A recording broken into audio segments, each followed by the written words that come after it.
ஏசாயா தீர்க்கதரிசியின் புஸ்தகம் அதிகாரம் 43. இப்போதும் யாக்கோபே, உன்னை சிருஷ்டித்தவரும் இஸ்ரவேலே, உன்னை உருவாக்கினவருமாகிய கர்த்தர் சொல்லுகிறதாவது, பயப்படாதே, உன்னை மீட்டுக்கொண்டேன், உன்னை பேர் சொல்லி அழைத்தேன், நீ என்னுடையவன். நீ தண்ணீர்களை கடக்கும்போது நான் உன்னோடு இருப்பேன், நீ ஆறுகளை கடக்கும்போது அவைகள் உன்மேல் புரளுவதில்லை. நீ அக்கினியில் நடக்கும்போது வேகாதிருப்பாய், அக்கினி ஜுவாலை உன் பேரில் பற்றாது. நான் இஸ்ரவேலின் பரிசுத்தரும் உன் இரட்சகருமாயிருக்கிற உன் தேவனாகிய கர்த்தர். உன்னை மீட்கும் பொருளாக எகிப்தையும் உனக்கு ஈடாக எத்தியோப்பியாவையும் சேபாவையும் கொடுத்தேன். நீ என் பார்வைக்கு அருமையானபடியினால் கனம் பெற்றாய், நானும் உன்னை சிநேகித்தேன். ஆதலால் உனக்கு பதிலாக மனுஷர்களையும் உன் ஜீவனுக்கு ஈடாக ஜனங்களையும் கொடுப்பேன். பயப்படாதே, நான் உன்னோடே இருக்கிறேன். நான் உன் சந்ததியை கிழக்கிலிருந்து வரப்பண்ணி உன்னை மேற்கிலும் இருந்து கூட்டிச் சேர்ப்பேன்.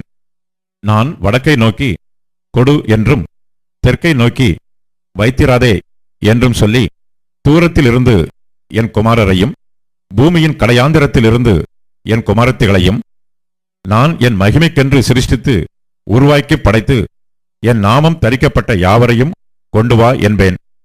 கண்கள் இருந்தும் குருடராய் இருக்கிற ஜனத்தையும் காதுகள் இருந்தும் செவிடராய் இருக்கிறவர்களையும் புறப்பட்டு வரப்பண்ணுங்கள். சகல ஜாதிகளும் ஏகமாய் சேர்ந்து கொண்டு சகல ஜனங்களும் கூடி வரட்டும். இதை அறிவித்து முந்தி சம்பவிப்பவைகளை நமக்கு தெரிவிக்கிறவன் யார்? கேட்டு மெய்யென்று சொல்லக்கூடும்படிக்கு அவர்கள் தங்கள் சாட்சிகளை கொண்டு வந்து யதார்த்தவான்களாய் விளங்கட்டும். நானே அவரென்று நீங்கள் உணர்ந்து என்னை அறிந்து விசுவாசிக்கும்படிக்கு நீங்களும் நான் தெரிந்து கொண்ட என் தாசனும் எனக்கு சாட்சிகளாயிருக்கிறீர்கள் என்று கர்த்தர் சொல்லுகிறார். எனக்கு முன் ஏற்பட்ட தேவன் இல்லை, எனக்கு பின் இருப்பதும் இல்லை. நானே கர்த்தர், என்னை அல்லாமல் இரட்சகர் இல்லை. நானே அறிவித்து ரட்சித்து விளங்க பண்ணினேன். உங்களில் இப்படி செய்யத்தக்க அந்நிய தேவன் இல்லை. நானே தேவன் என்பதற்கு நீங்கள் எனக்கு சாட்சிகள் என்று கர்த்தர் சொல்லுகிறார். நாள் உண்டாகாததற்கு முன்னும் நானே இருக்கிறேன். என் கைக்கு தப்புவிக்கத்தக்கவன் இல்லை. நான் செய்கிறதை தடுப்பவன் யார்?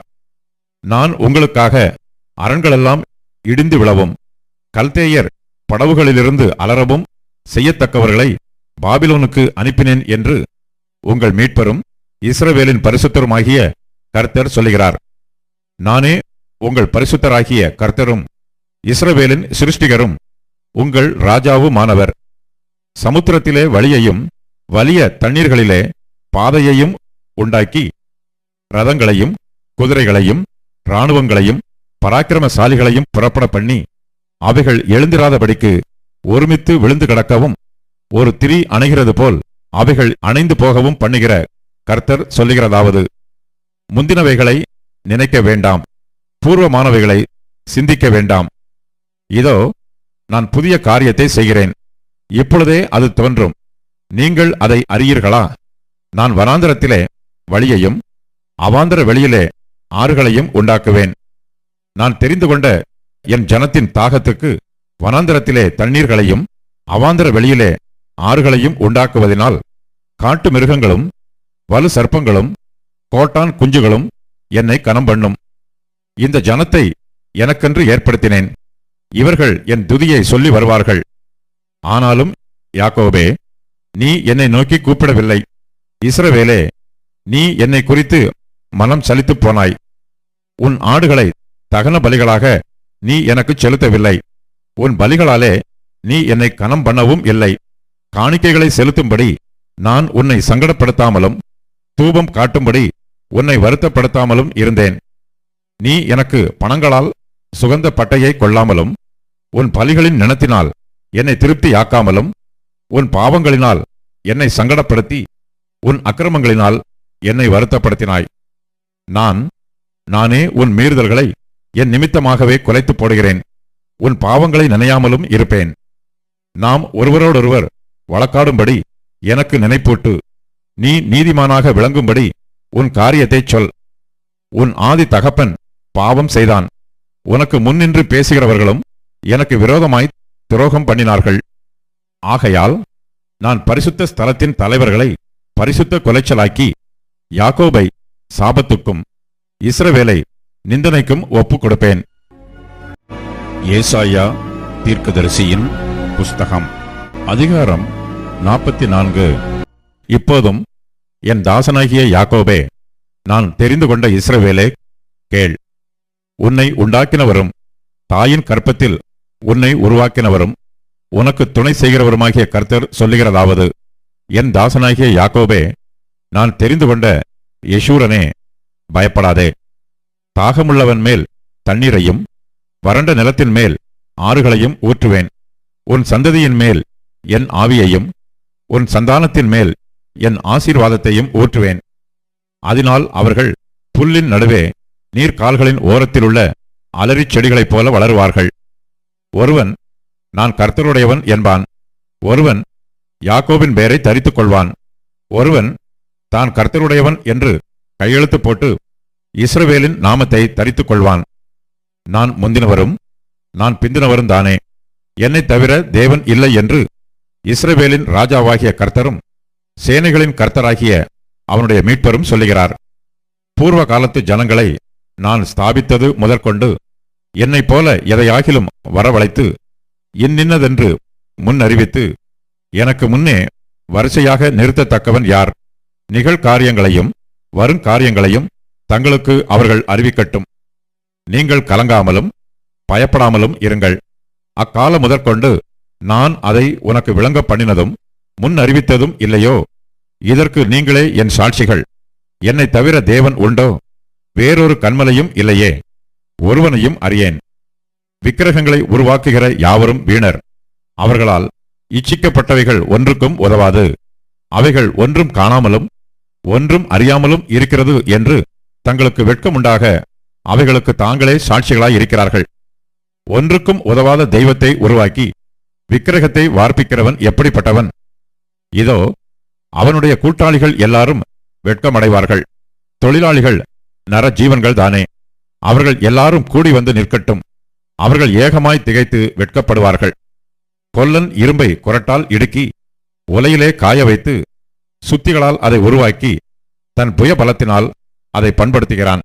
பட்டினியாயிருந்து பலனற்று போகிறான். தண்ணீர் குடியாமல் களைத்துப் போகிறான்.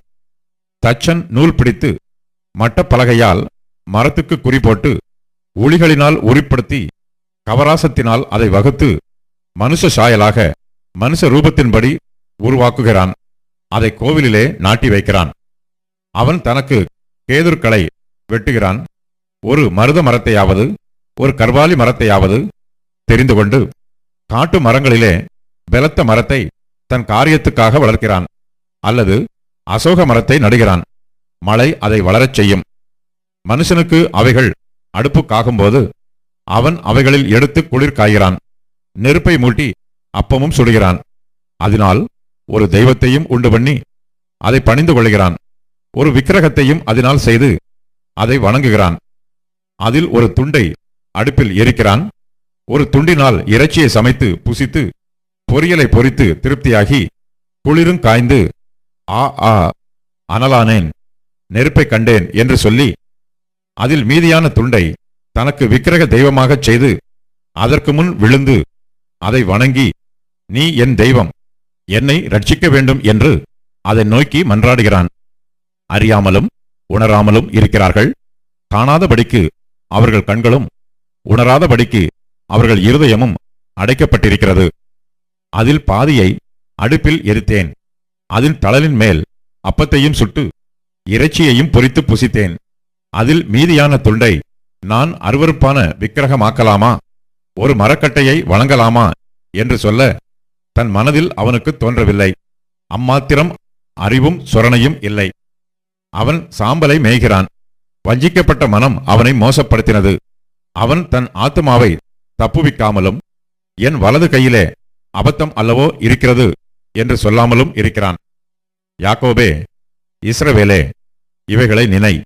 நீ என் தாசன், நான் உன்னை உருவாக்கினேன். நீ என் தாசன். இஸ்ரவேலே, நீ என்னால் மறக்கப்படுவதில்லை.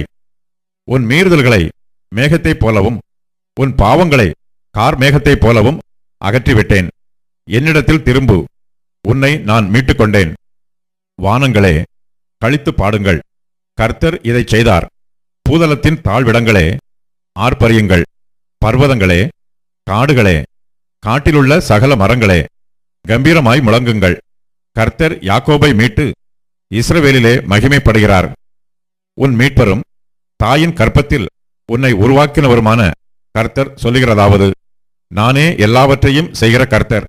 நான் ஒருவராய் வானங்களை விரித்து நானே பூமியை பரப்பினவர். நான் கட்டு கதைக்காரரின் குறிகளை அபத்தமாக்கி, குறி செல்லுகிறவர்களை நிர்மூடராக்கி, ஞானிகளை வெட்கப்படுத்தி அவர்கள் அறிவை பைத்தியமாக பண்ணுகிறவர். நான் என் ஊழியக்காரரின் வார்த்தையை நிலைப்படுத்தி என் ஸ்தானாபதிகளின் ஆலோசனையை நிறைவேற்றி, குடியேறுவாய் என்று எருசலேமுக்கும், கட்டப்படுவீர்கள் என்று யூதாவின் பட்டணங்களுக்கும் சொல்லி அவைகளின் பாழான ஸ்தலங்களை எடுப்பிப்பவர். நான் ஆழத்தை நோக்கி வற்றிப்போ என்றும் உன் நதிகளை வெட்டான் தரையாக்குவேன் என்றும் சொல்லுகிறவர்.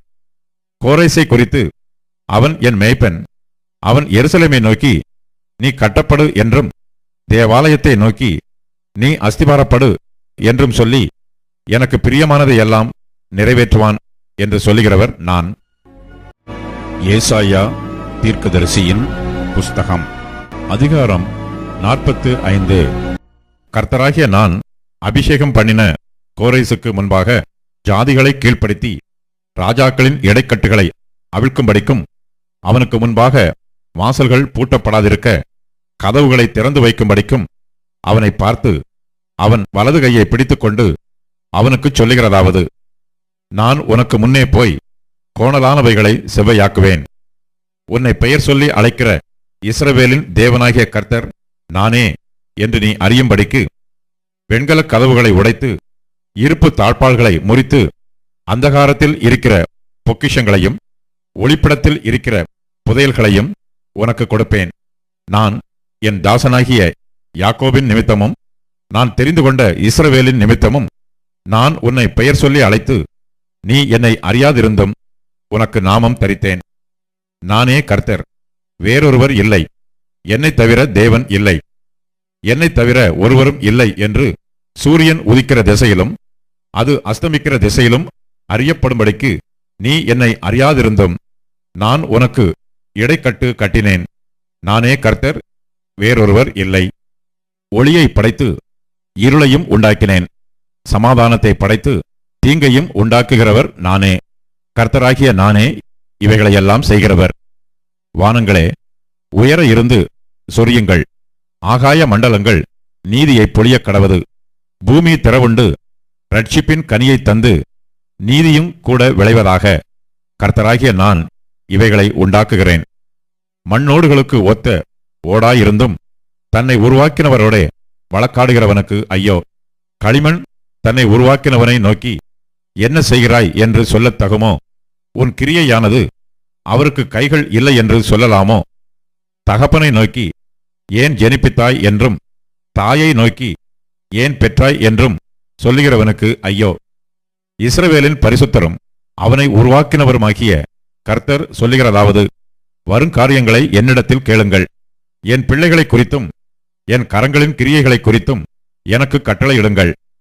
நான் பூமியை உண்டு பண்ணி நானே அதின்மேல் இருக்கிற மனுஷனை சிருஷ்டித்தேன். என் கரங்கள் வானங்களை விரித்தன. அவைகளின் சர்வ சேனையையும் நான் கட்டளையிட்டேன். நான் நீதியின்படி அவனை எழுப்பினேன். அவன் வழிகளையெல்லாம் செவ்வைப்படுத்துவேன். அவன் என் நகரத்தை கட்டி சிறைப்பட்டு போன என்னுடையவர்களை கிரயமில்லாமலும் பரிதானமில்லாமலும் விடுதலையாக்குவான் என்று சேனைகளின் கர்த்தர் சொல்லுகிறார். எகிப்தின் சம்பாத்தியமும் எத்தியோப்பியாவின் வர்த்தக லாபமும் நெடிய ஆட்களாகிய சபேயரின் வர்த்தக லாபமும் உன்னிடத்திற்கு தாண்டி வந்து உன்னுடையதாகும். அவர்கள் உன் பின்னே சென்று விலங்கிடப்பட்டு நடந்து வந்து உன்னுடனே மாத்திரம் தேவன் இருக்கிறார் என்றும் அவரை அல்லாமல் வேறே தேவன் இல்லை என்றும் சொல்லி உன்னை பணிந்து கொண்டு உன்னை நோக்கி விண்ணப்பம் பண்ணுவார்கள் என்று கர்த்தர் சொல்லுகிறார்.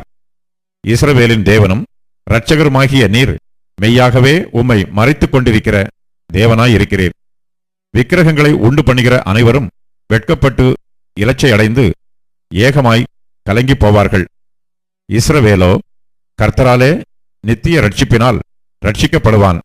நீங்கள் என்றென்றைக்கும் உள்ள சதா காலங்களிலும் வெட்கப்படாமலும் கலங்காமலும் இருப்பீர்கள்.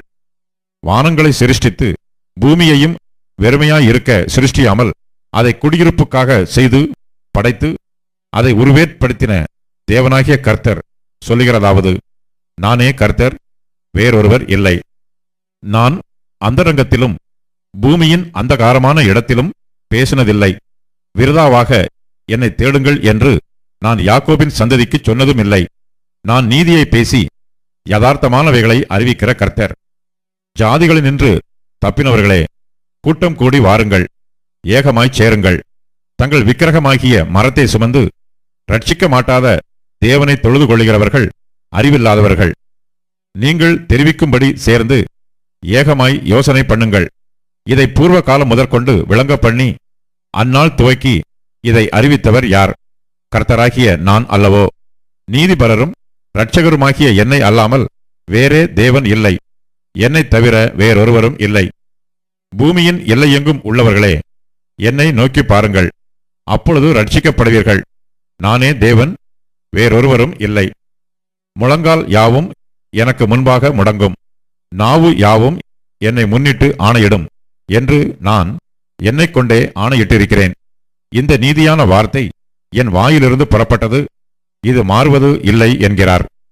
கர்த்தரிடத்தில் மாத்திரம் நீதியும் வல்லமையும் உண்டென்று அவனவன் சொல்லி அவரிடத்தில் வந்து சேருவான். அவருக்கு விரோதமாய் எரிச்சல் கொண்டிருக்கிற யாவரும் வெட்கப்படுவார்கள். இஸ்ரவேலின் சந்ததியாகிய யாவரும் கர்த்தருக்குள் நீதிமான்களாக்கப்பட்டு மேன்மை பாராட்டுவார்கள். ஏசாயா தீர்க்கதரிசியின் புஸ்தகம், அதிகாரம் 46. பேல் பணியும் நேபோ குனியும். அவைகளின் விக்கிரகங்கள் காட்டு மிருகங்களுக்கும் நாட்டு மிருகங்களுக்கும் சுமையாகும். நீங்கள் சுமந்த சுமைகள் இளைத்துப்போன மிருகங்களுக்கு பாரமாயிருக்கும். அவைகள் ஏகமாய் குனிந்து பணியும். சுமைகளை அவைகள் தப்புவிக்க மாட்டாது. அவைகள் தாமே சிறைப்பட்டு போகும். யாக்கோபின் சந்ததியாரே, இஸ்ரவேல் சந்ததியில் மீதியாகிய சகல ஜனங்களே, எனக்கு செவி கொடுங்கள். தாயின் வயிற்றில் தோன்றினது முதல் உங்களை ஏந்தி, தாயின் கற்பத்தில் உற்பத்தியானது முதல் உங்களை தாங்கினேன். உங்கள் முதிர் வயது வரைக்கும் நான் அப்படி செய்வேன். நரை வயது மட்டும் நான் உங்களை தாங்குவேன். நான் அப்படி செய்து வந்தேன், இனிமேலும் நான் ஏந்துவேன். நான் சுமப்பேன், தப்புவிப்பேன். யாருக்கு என்னை சாயலும் சமமுமாக்கி யாருக்கு நான் ஒப்பாகும்படிக்கு என்னை ஒப்பிடுவீர்கள்? பையில் இருக்கிற பொன்னை கொட்டி வெள்ளியை தராசில் நிறுத்து தட்டானுடனே கூலி பொருந்திக் கொள்ளுகிறார்கள். அவன் ஒரு தெய்வத்தை உண்டாக்குகிறான், அதை வணங்கி பணிந்து கொள்ளுகிறார்கள். அதை தோளின் மேல் எடுத்து அதை சுமந்து அதை அதன் ஸ்தானத்தில் வைக்கிறார்கள். அங்கே அது நிற்கும், தன் இடத்தை விட்டு அசையாது. ஒருவன் அதை நோக்கி கூப்பிட்டால் அது மறு உத்தரவு கொடுக்கிறதும் இல்லை. அவன் இக்கட்டை நீக்கி அவனை ரட்சிக்கிறதும் இல்லை. இதை நினைத்து புருஷராயிருங்கள். பாதகரே, இதை மனதில் வையுங்கள். முந்தி பூர்வ காலத்தில் நடந்தவைகளை நினையுங்கள். நானே தேவன், வேறொருவரும் இல்லை. நானே தேவன், எனக்கு சமானம் இல்லை. அந்தத்தில் உள்ளவைகளை ஆதி முதற்கொண்டும் இன்னும் செய்யப்படாதவைகளை பூர்வ காலம் முதற்கொண்டும் அறிவிக்கிறேன். என் ஆலோசனை நிலை நிற்கும். எனக்கு சித்தமானவைகளையெல்லாம் செய்வேன் என்று சொல்லி உறைஞ்சுகிற ஒரு பட்சியை கிழக்கில் இருந்தும் என் ஆலோசனையை நிறைவேற்றும் மனுஷனை தூர தேசத்தில் இருந்தும் வரவழைக்கிறவராயிருக்கிறேன். அதை சொன்னேன், அதை நிறைவேற்றுவேன். அதை திட்டம் பண்ணினேன், அதை செய்து முடிப்பேன். முரட்டு இருதயம் உள்ளவர்களே, நீதிக்கு தூரமானவர்களே, எனக்கு செவி கொடுங்கள். என் நீதியை சமீபிக்க பண்ணுகிறேன், அது தூரமாயிருப்பதில்லை. என் ரட்சிப்பு தாமதிப்பதும் இல்லை. நான் சீயோனில் ரட்சிப்பையும் இஸ்ரவேலுக்கு என் மகிமையையும் கட்டளையிடுவேன்.